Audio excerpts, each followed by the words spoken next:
你好，我是郭文吉，欢迎收看中嘉新闻，一起来关心这一周的新闻焦点。台南市推动国际观光有成，持续被外媒推荐，其中 CNN 就评选台南为2024年最佳参访地。对此，市长黄伟哲表示，期待透过报道，让更多国际观光客来到台南，实际体验台南旅游的魅力。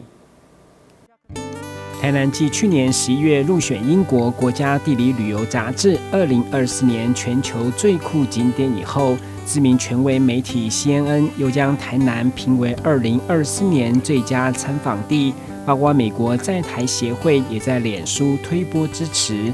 这回 CNN 特别推荐台南的美食，像是牛肉汤、蚵仔煎，以及自然景观与美景，例如草山月世界、盐田黄昏美景。另外，自然人文的景点包括古庙、新博物馆等等，都是他们所介绍的焦点，也让市长黄伟哲把握机会好好宣传。台南都是在这2个评选里面，都是全台湾唯一入选的城市。那充分证明了，不管是英国的国家地理杂志英国版，或者是美国的 CNN 电视，都高度肯定台南这个。在值得民众值得不管是国内外的民众一起来参访旅游的地方，尤其2024是台南400年，所以欢迎来自全国各地的好朋友以及世界各地的友人、观光客，通通来到台南参访旅游。保证你满载而归。2024台南400，市府规划了台湾灯会、国际蓝展等一系列庆典活动，强调团队已做好准备，持续加强旅游友善环境，欢迎国内外游客前来体验精彩台南。记者郭文吉台南报道。高雄轻轨自2017年开始分阶段开通，全长5公里正式成员，不仅改变沿线居民的交通习惯，也对周边店家产生重大影响。其中为大顺、中正与建国路间的商家就严重面临去留问题，让我们一起来了解。这2家灯饰的也都搬家了。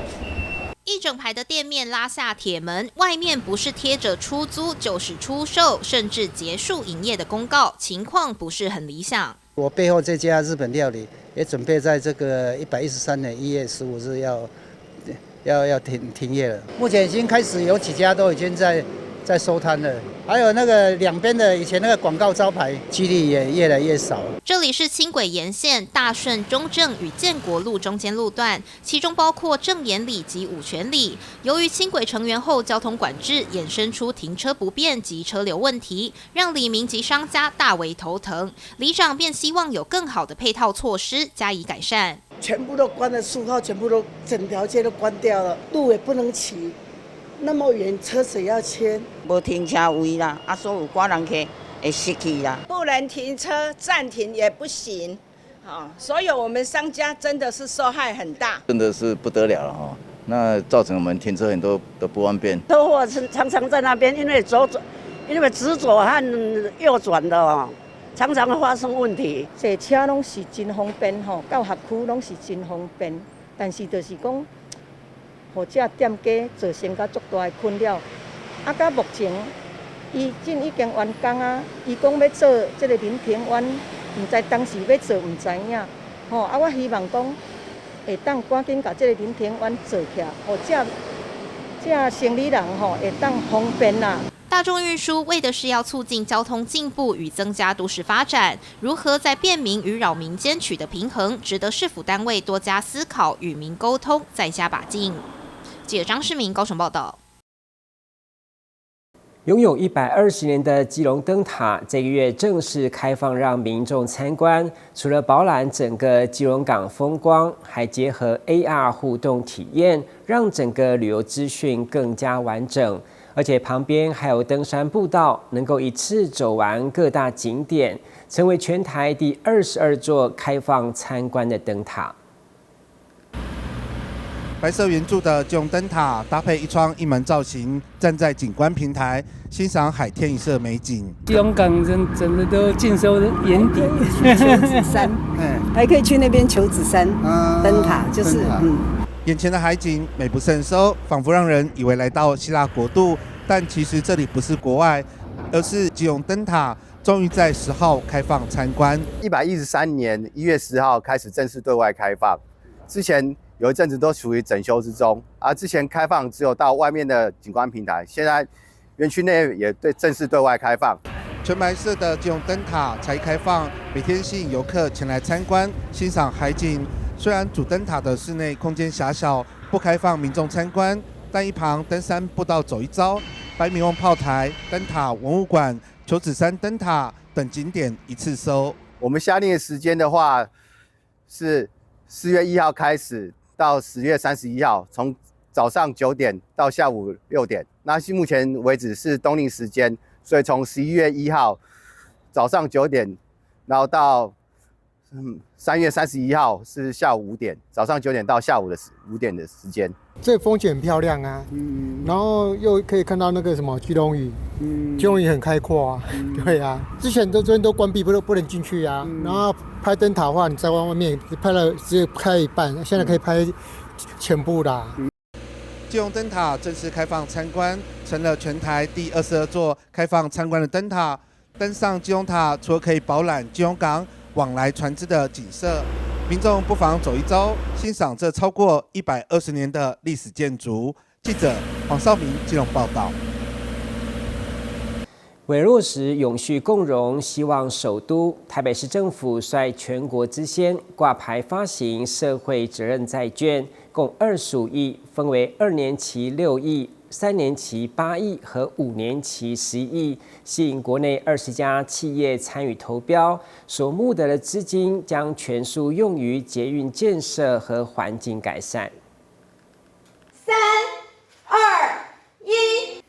为落实永续共荣，希望首都的城市愿景，台北市长蒋万安10日宣布，北市府率全国之先挂牌发行社会责任债券，共25亿元，将全数用于北市捷运建设与环境改善。蒋万安表示，虽然社会责任债券利率较低，但企业购买后是公司治理、绿色金融等 ESG 评鉴非常重要的指标。在这里，我要正式向大家宣布，台北市政府是领先全国，率全国之先，甚至领先中央，成为第一个政府机关正式挂牌发行永续发展债。这不只是代表台北市政府我们推动永续发展、净零碳排的决心，更是要让世界知道台北市政府愿意呼吁全球净零碳排、低碳永续的行动，我们会全力以赴。大家可以看到，永续共荣，希望首都，这是我们新市府团队上任之后，对于未来市政擘画愿景非常重要的方向以及指标。所以，我都请团队都要动起来。我们未来推动净零碳排到2050，我们希望阶段性完成目标。包括居住，包括交通，包括环保，今天包括绿色金融，全面往前迈进。所以，我们正式发行永续发展债券、永续债，也就是相较于公债，它的利率比较低。那同样的，我们希望透过绿色金融创造3赢的局面，也是对于政府、对于市民、对于企业能够3赢。也就是对于购买永续债的企业来讲，它可以列为我们金管会，包括公司治理、永续金融非常重要的指标，也是以 ESG 参考的成果。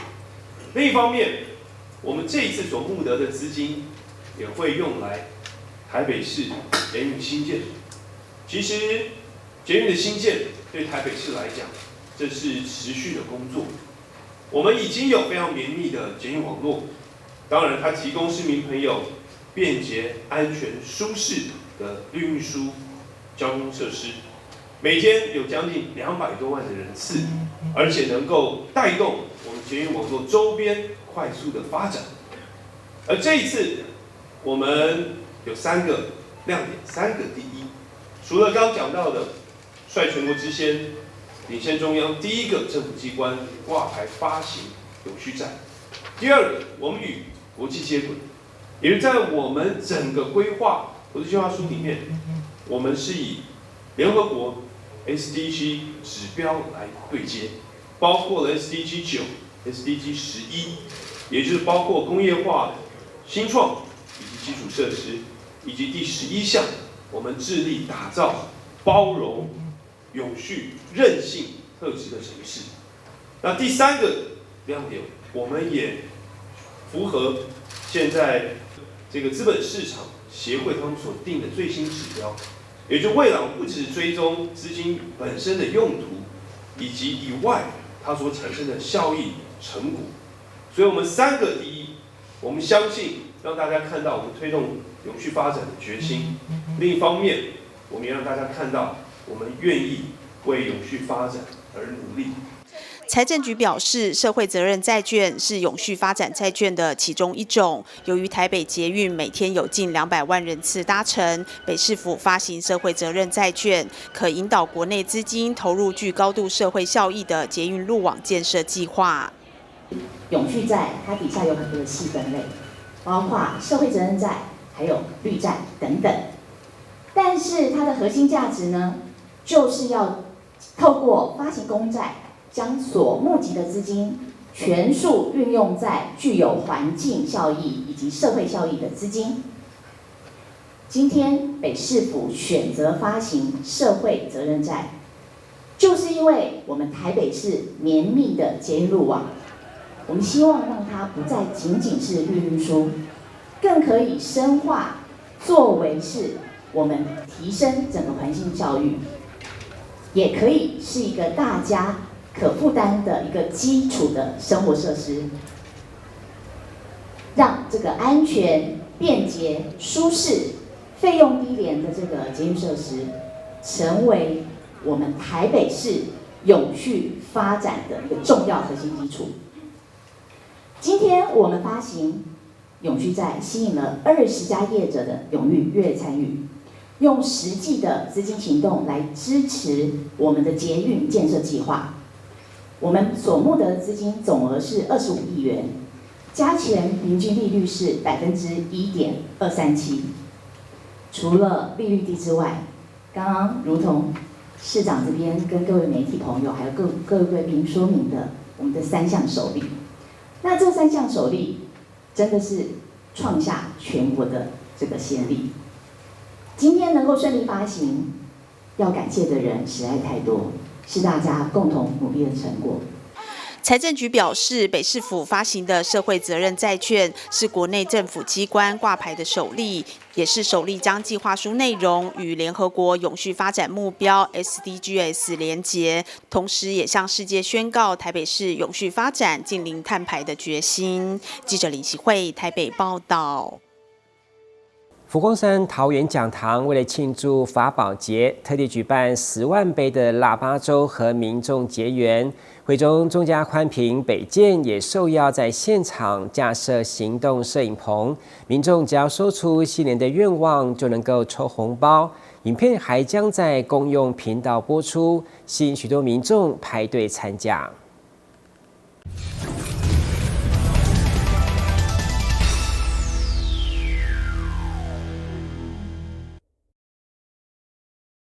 大家宏图大展，万事如意，心想事成，吉祥如意。OK。民众在镜头面前说出新年新愿望，这里不是在摄影棚，而是在佛光山庆祝法宝节寒冬送暖腊八粥活动现场。中嘉宽屏北建把摄影棚搬到户外，只要民众对着镜头说出新年心愿，就可以参加好运隆中来红包抽抽乐。不但可以把精美礼物带回家，还可以学到怎么分辨假讯息。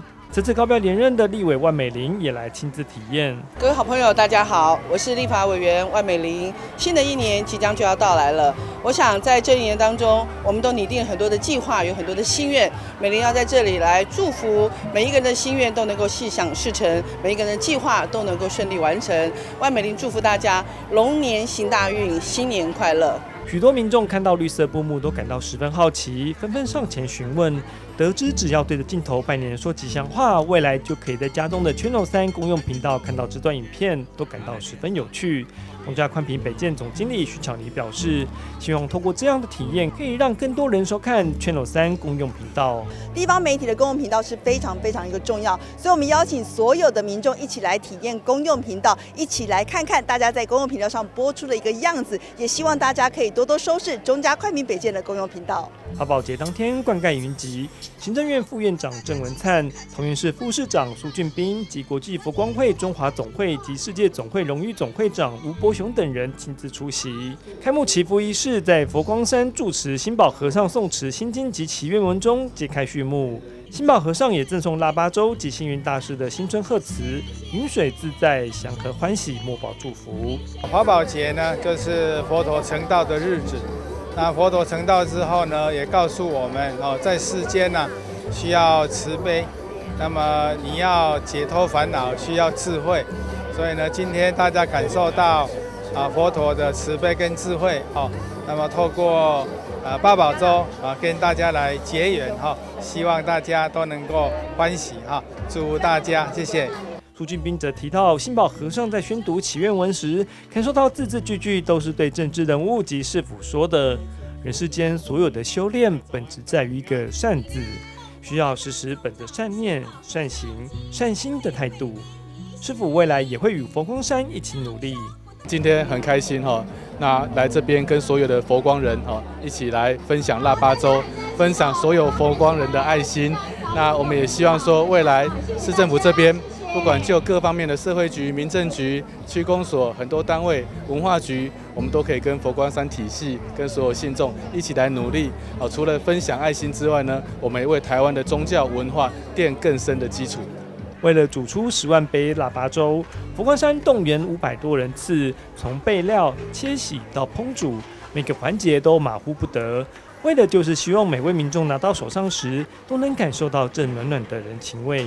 活动现场还有义剪、文创市集与社团表演，吸引上万人参加，共同度过一个难忘且充满法喜的周末。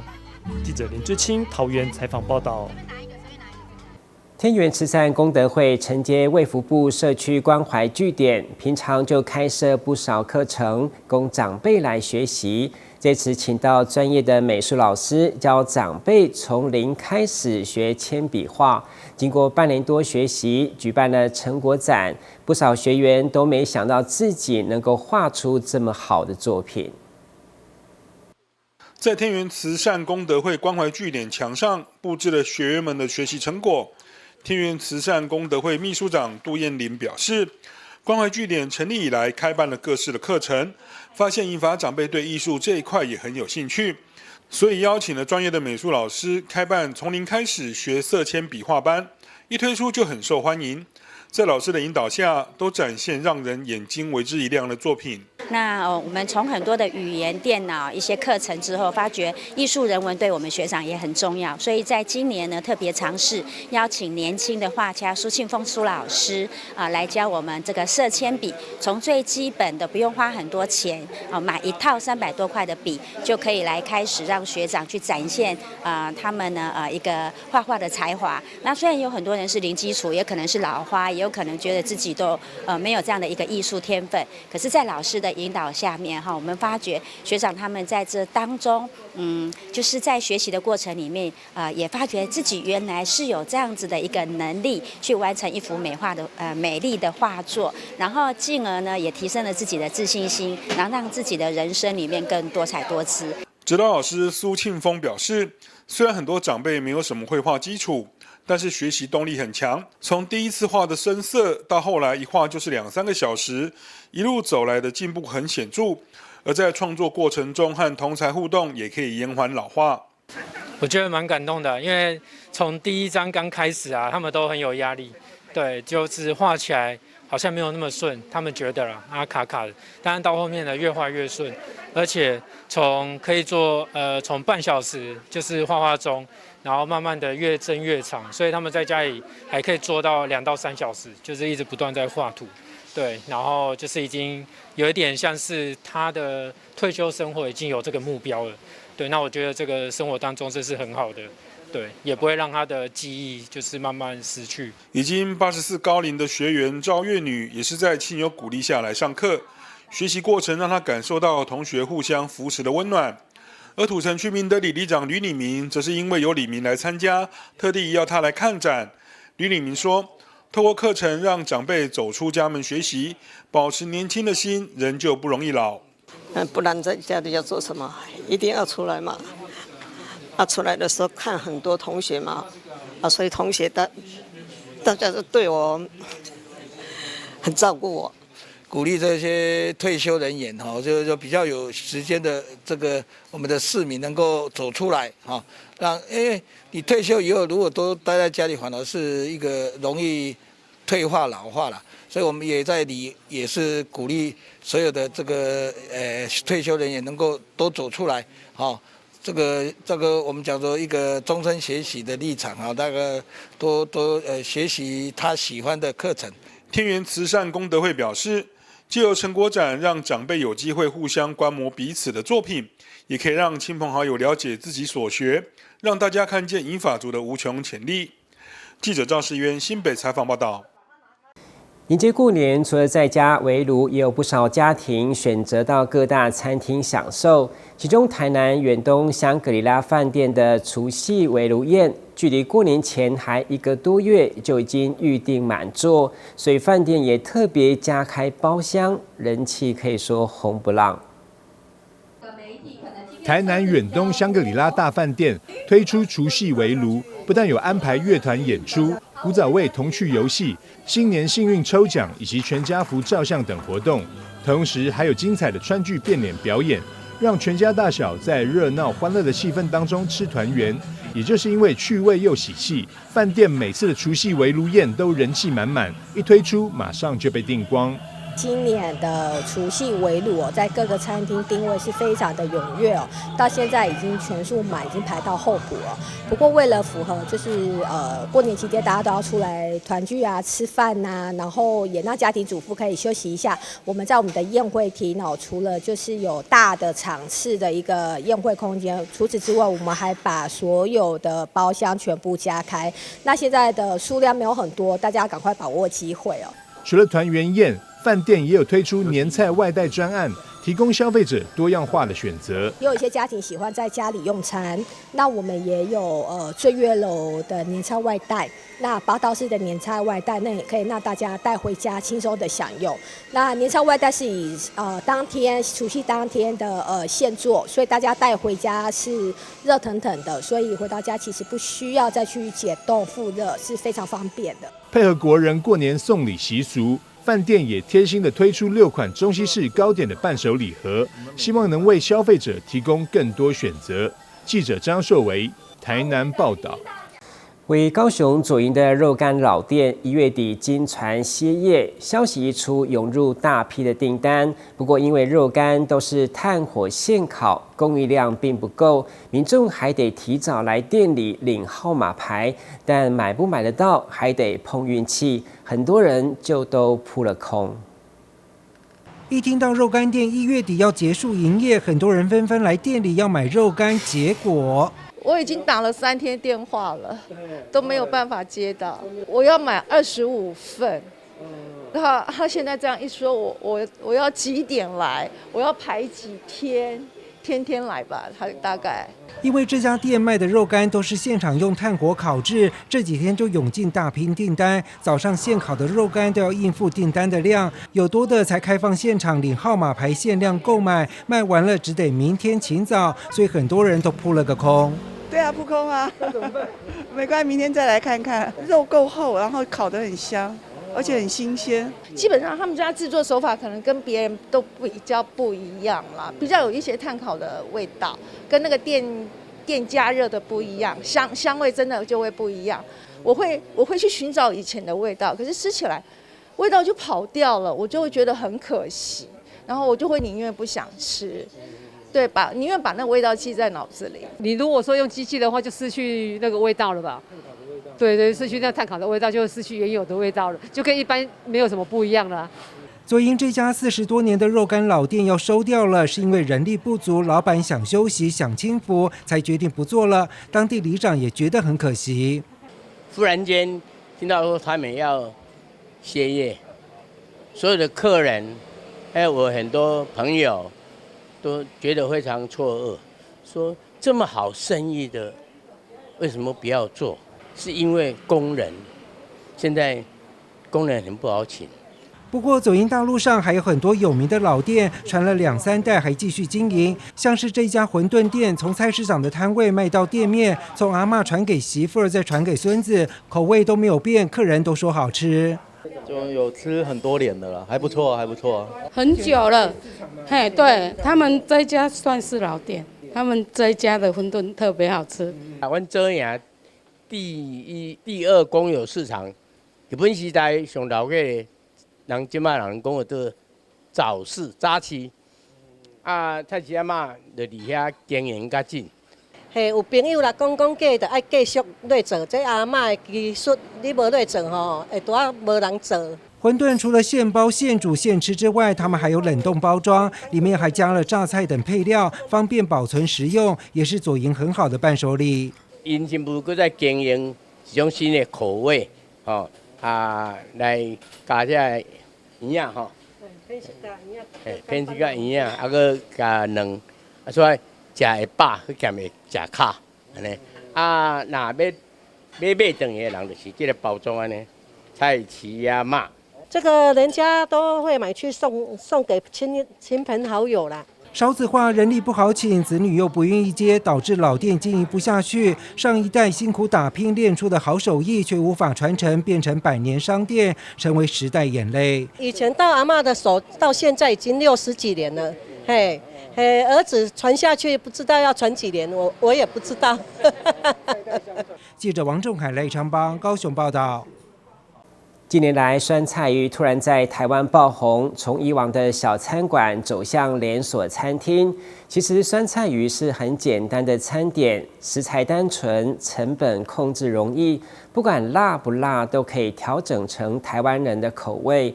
对此，知名连锁集团也插旗基隆展店，试营运期间就人潮不断。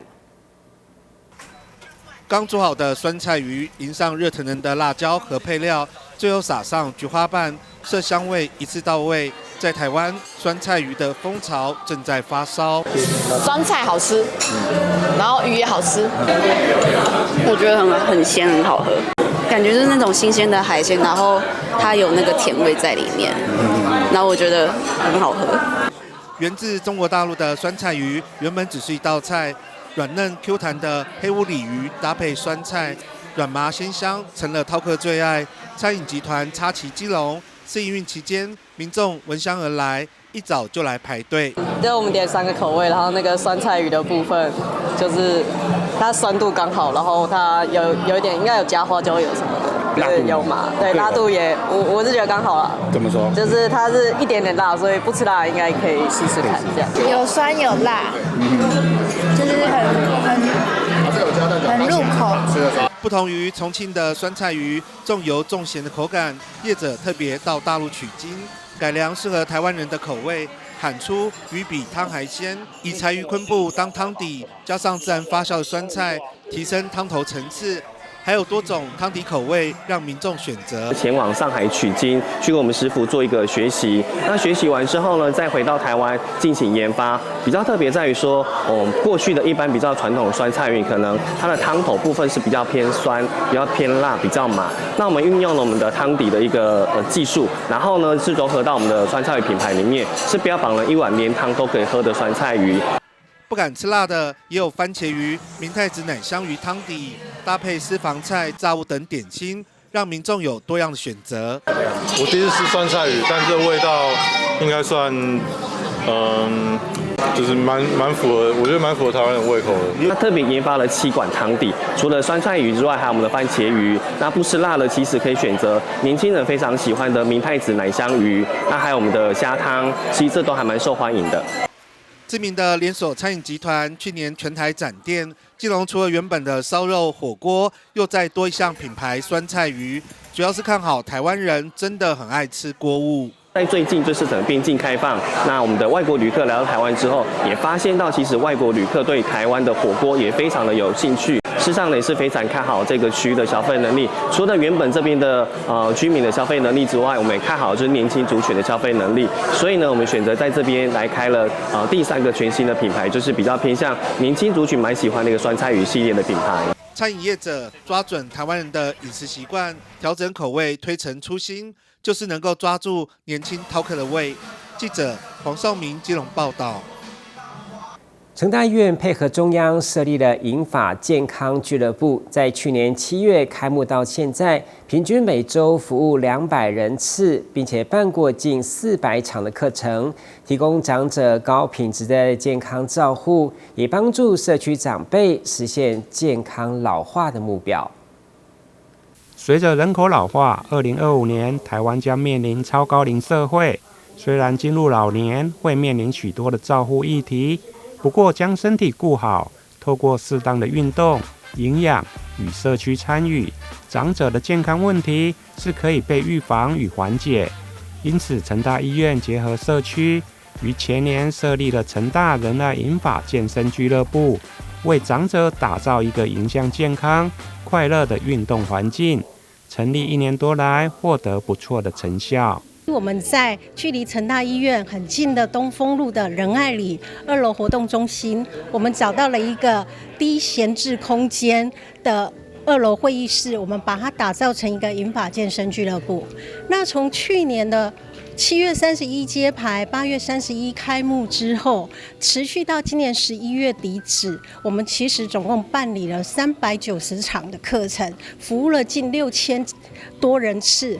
那长者呢，大部分是以65岁以上的长者为居多。那这些长者呢，借由这个运动的环境，他们出来运动了，在地运动了，让身体变强了。我们也做了一些检测，也发现确实经由银发健身俱乐部的训练之后呢，他们长者来讲，骨骼肌增加了，体脂肪下降了，重点是体力变好了，然后笑容多了，他们甚至会结伴一起来参加。另外呢，我们也发现这些长者呢，他们会来这边以后，交友圈变广了，所以呢，我们运用了很多的一些，不管是硬体或软体，还有持续的办理一些志工培训，让这个银发俱乐部，我们希望能在地的永续经营。成大仁爱银发健身俱乐部结合成大医院的医疗背景，提供高品质健康照护服务。除了安排有氧训练、重力训练与瑜伽核心肌力的训练等，还有身体组成分析仪器的设备，发现长者在运动介入后，对骨骼肌的增加与体脂肪率的下降都有很大的帮助。记者林盈根台南报道。基隆市政府规划幼儿到演艺厅观赏剧场的表演已经迈入第8年。这次连续3天，共5个场次，邀请3000多位的幼儿和家长一同观赏由儿童剧团所演出的《卖照玩具小偷》。透过戏剧，也让小朋友们认识剧场礼仪。最大声！掌声欢迎《卖照玩具小偷》。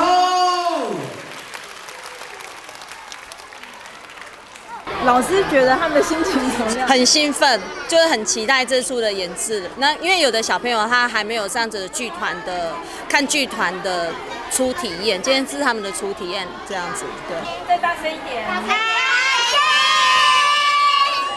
小朋友们直说好开心，因为市政府邀请全市的大班小朋友到基隆表演艺术中心观赏儿童剧。小朋友们每人手拿一张入场票券，在老师的带领下，有秩序的从入口进入演艺厅，体验过程充满教育意义。对，然后还有跟孩子的互动，对他们今天来都很开心，对，真的很谢谢有这个活动，对，谢谢。因为前几天开始期待会很期待，我们会跟他们开始讨论说，你们会觉得会，因为我们有跟他们讲剧名是什么，他们觉得说你们觉得这个在演什么呢？那他们就会有天马行空的一些想法，对，我们说那我们今天就来看看是不是跟我们想的一样，对，然后会跟他们讨论说，来看戏要注意什么事情，对，包括从游览车啊，然后到戏剧的现场。对，然后还有等待的时候要注意什么事，还有跟戏剧的演员互动，因为我们座位在很前面，所以我们有跟他们提醒说，就是互动的时候要注意的一些礼貌。对。今年由如果儿童剧团带来精心策划的儿童剧，在小朋友热情的呼唤下，4只可爱的小恐龙一一上场。故事主要是传递分享的快乐，市长谢国良也亲自到场与小朋友同乐。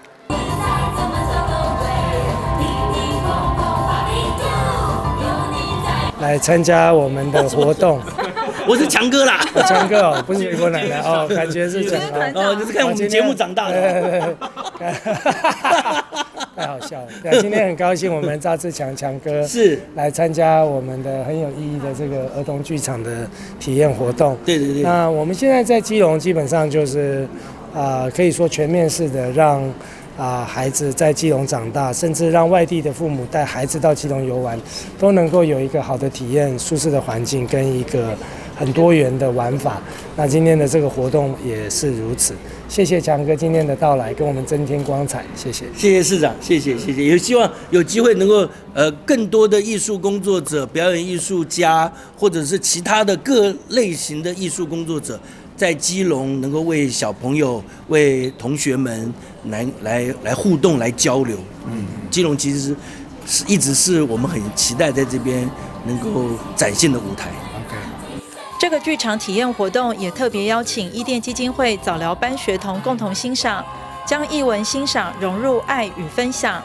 而从现场观察，透过剧场的互动，也让小朋友能学习剧场礼仪，落实品德教育。借此学习到课本以外宝贵的知识和经验。记者黄日升、陈淑平，基隆报道。每个城市都会有一些很特别的传奇故事。为高雄盐埕区新乐街上就有着一间超过1甲子的书店，第一代老板更是高龄97岁。这家书店如何因应时代的洪流生存至今？一起来认识。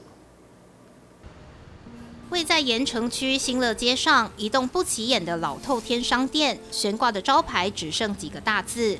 走近一看，骑楼门口满满的书籍海报与许多奇特物件，让人感到相当好奇。抬头一看，4个大字“人生书局”，原来这里就是只有老高雄人才知道，营业已经超过1甲子的老书局。这是新乐街，这是新乐街的街景，最繁荣的时间。民国58年开始，我们人生书局也刚好。在那个时期经营从那边开始经营的，算是对社会一个文化的服务。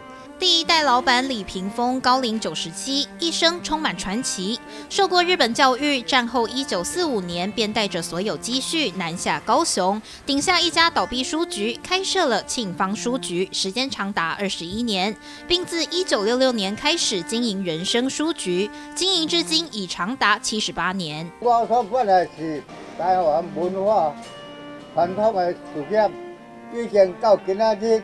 有78档啊！老市长谢长廷先生也来，为了《人生必读》这本书来跟爸爸做聊天访问，所以说留下了这一张很珍贵的照片。这里不但卖书，也是一家出版社，出品的书籍非常冷门，看都没看过。走进里面，更是可以看到满满稀奇古怪的佛经和老书。第二代老板说，经营文化事业本身就不是以赚钱为出发点，而是提高读书风气，让人格提升。出版的书虽然冷门，但也相对独特，全是外面没有的绝版品。第二代老板便欢迎老高雄人带新一代年轻人一起来书局寻宝。我们人生书局刚好见证了人生发展的一个历史脉络，这个很好的见证。希望大家来看看我们人生书局，逛一逛啊，再走一走，这些文化的资产希望能继续保存下去。人生如戏，历经78年风霜岁月的人生书局，更是见证老高雄人的一生。若是有空来到高雄，不妨来这里找李阿公聊天，逛一逛书局，见证一下老高雄的都市传奇。记者张世明高雄报道。台南市透过公私协力一起来响应台南400。日前，文化局就广泛运用主视觉，推出第一波的文创发表会。除了有官方的公关品，更有超过70间品牌的展示。其中来自水泥集团的涂装水泥车最引人注目。台南市长黄伟哲与多位贵宾合影，看到后方的水泥车上面印有台南400的主视觉。发动时就像在转动台南400，相当特别。其实我们公司的每一台车，我们都有做彩绘啦，都希望说车子出去呢，能够给这个市容带来一个比较好的印象啊。也希望说大家看到我们这台南400的混凝土车在路上跑的时候，也知道我们台南建成400年这个故事、这个历史这样。另外还有统一式的棒球、酒店的酒杯，还有碰饼、抱枕、饮料杯，连化妆品等生活日常用品都有印上台南400的标志。我们也是文化局第一波酒店响应的一个饭店。那我们在大厅有3部电梯，也做了台南400的意象，还有包括大厅呢，我们做了6个投射灯，可以在白天晚上可以投射在我们的地面上。因为我们的产品是饮料，其实饮料是在一般人生活当中是最平易近人的，所以透过我们饮料的包装来呈现台南400这个活动，非常适合。市府文化局和产业各界共同发挥创意，将台南400的视觉系统运用在商品当中。第一波就发表50多件，未来还会有新品来发表。意象是可以留下很久的，包括文字，包括影像，包括书面，包括一些活动，都可以留下一些记录，留下很久的。所以台南400要怎么营造，就由大家一起来开始想。台南400明天响应也让这个贴近更符合一起台南的精神然后让大家经由设计的发想，来共同为台南城市的风景创造一个属于台南400的意象。官方设计的公关品也相当特别，以台南为发想，设计出帽子、T 恤等等，上面的字形使用多种中英文，传达出不同时代的多元诠释。文化局欢迎各界透过申请来使用台南400主视觉创意，公私协力展现台南在地文创能量。记者收怀台南报道。你还记得10年前黄色小鸭在高雄码头的模样吗？就在今年，黄色小鸭又要回来高雄。位在爱河附近的博孝里，也将迎接满满的人潮和车潮。而当地呢，则呼吁市府做好交通配套，开心迎接小鸭的到来。欢迎，热烈欢迎，欢迎黄色小鸭，欢迎黄色小鸭。一听到黄色小鸭即将莅临爱河湾，住在附近的博孝里民莫不感到欢喜踊跃。记得10年前吧，现在又回到高雄来了，好高兴哦！欢迎黄色小鸭来高雄，非常欢迎，因为阔别10年的黄色小鸭回来喽！欢迎大家的民众可以来爱河博孝里这边市集可以逛逛，欣赏可爱的黄色小鸭。位在前金区的博孝里，位在爱河湾附近。这几年市府积极筹办大型活动，不仅带动都市观光，也增加周边里区曝光度，带来满满人潮。不过人潮也带来车潮，造成里内出入不易与交通安全的问题。黄色小鸭将至，势必会有相同的问题产生。里长便希望市府交通局届时能在爱河旁设立大型机车临停场，以及提早宣导解决相关问题。也非常乐意说配合市政府，将我们这附近周遭呢作为一个临时停车场也好啊，或者是流动的厕所区域等等，这些呢都配合大型活动区域，那也可以增加我们的徒步区。建议市府呢是不是说可以做一些温馨心提示的小卡，或者是有一些比较具体的一些让市民朋友更多的人除了来我们爱河湾欣赏黄色小鸭以外呢，我们周边邻近这边前金、林雅、盐城周边的商家都可以一起带动活络起来。发展城市观光多少会影响在地居民，减少生活便利性。博爱里长跟李明则是用积极主动的心，希望市府做好规划，减少冲击，一起开心迎接小鸭的到来。记者张世明高雄报道。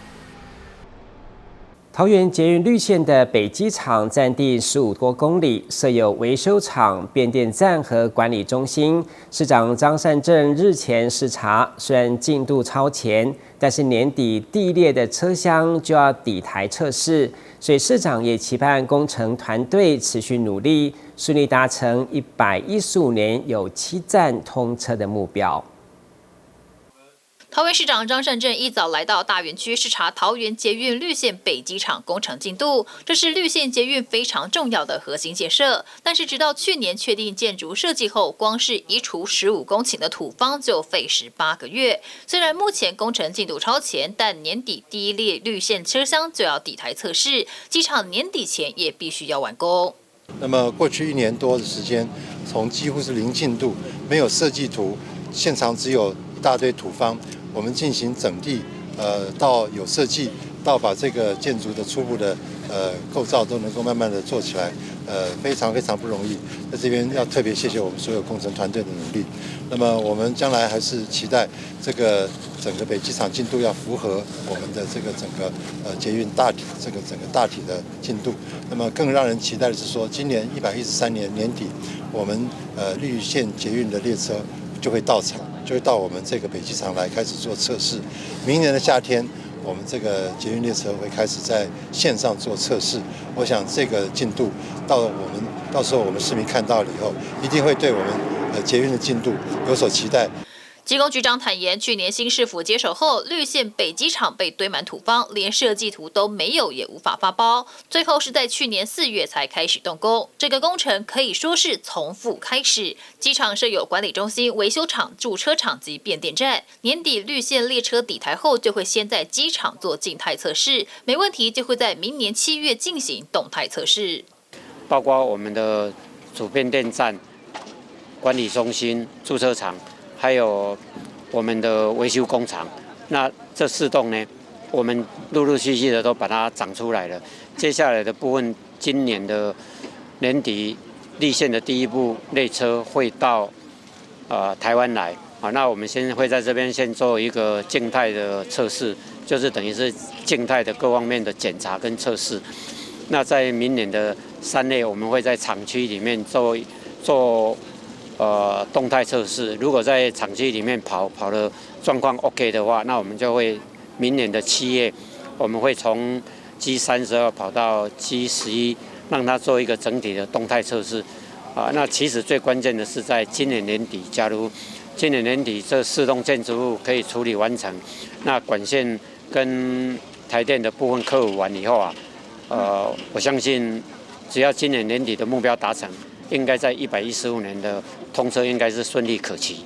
北机场是绿线捷运唯一的机场，占地约15.34公顷，负责列车的运行、调度、维修、保养，同时监控车站设施跟各项设备。张善政市长感谢工程人员的辛苦，也致赠加菜金慰问，期盼团队持续努力，顺利达成115年绿线北段7站通车的目标。记者赖武一投影报道。行政院去年核定了高雄国道7号，并通过2阶环评，但部分的大寮地主抗议国道7号打算改变路线，征收私人土地，所以集结100位的居民到市府陈情，甚至有人下跪。市府强调将持续和中央沟通，承诺帮居民争取最有利条件。